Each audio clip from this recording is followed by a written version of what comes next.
রানীর বাজার দুর্গানগরে ক্ষতিগ্রস্ত মুসলিম পরিবারগুলোর সার্বিক পরিস্থিতি সরজমিনে দ্বিতীয়বারের মতো পরিদর্শন করেন রাজ্যের সংখ্যালঘু মুসলিম সংগঠনের যৌথ প্রতিনিধি দল।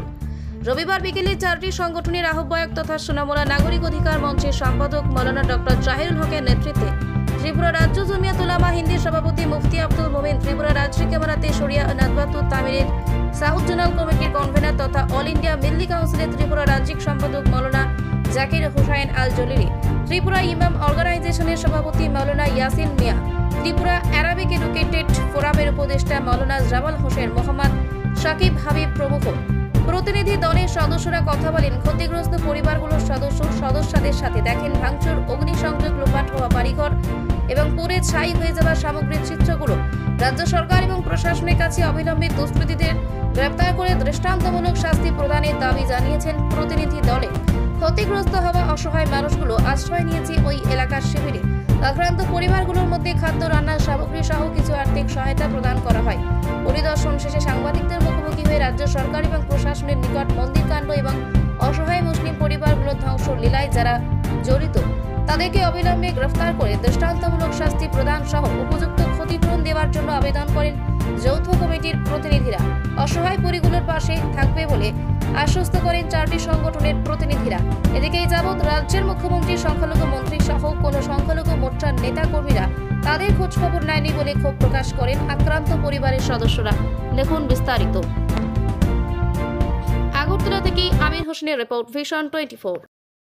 আজকে বিভিন্ন সংগঠনের কর্মকর্তাগণ রানীর দুর্গানগর, যেখানে অগ্নিসংযোগ হয়েছিল, সংখ্যালঘুদের উপর অত্যাচার হয়েছিল, এই জায়গাতে আমরা পরিদর্শনে আসি।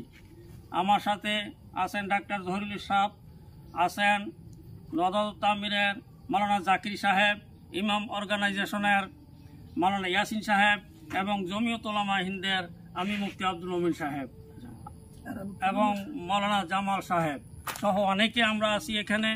আমরা এই অসহায় সংখ্যালঘু মানুষদের তো পুরা সাহায্য করা আমাদের পক্ষে সম্ভব নয়, তারপরও আমরা রিলিফ এবং ত্রাণ হিসাবে সামান্য সামগ্রী তাদের হাতে আমরা উঠিয়ে দিয়েছি, যারা বেশি ক্ষতিগ্রস্ত তাদের হাতে।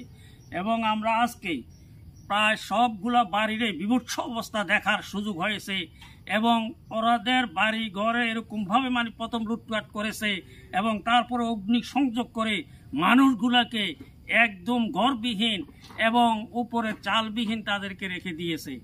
তারা আজকে খাদ্যের জন্য এবং পানির জন্য, বাসস্থানের জন্য তারা আজকে হাহাকার করতে আছে। আমরা অবিলম্বে ত্রিপুরা সরকারের কাছে আবদার রাখবো, অবিলম্বে যেন যারা আসল দুষ্কৃতিকারী, চাহে কালী মূর্তি ভাঙার হোক আর চাহে এই সংখ্যালঘু মুসলমানদের উপর যে অত্যাচার করছে তারা হোক, দোষীদেরকে অবিলম্বে গ্রেপ্তার করে তাদেরকে শাস্তির আওতায় আনতে হবে। আর এই অসহায় পরিবারগুলোর যেন উপযুক্ত ক্ষতিপূরণ প্রশাসন কর্তৃক দেওয়া হয়, এই আহ্বান রাখছি আমরা সংগঠনের সমস্ত কর্মকর্তাগণ। ধন্যবাদ।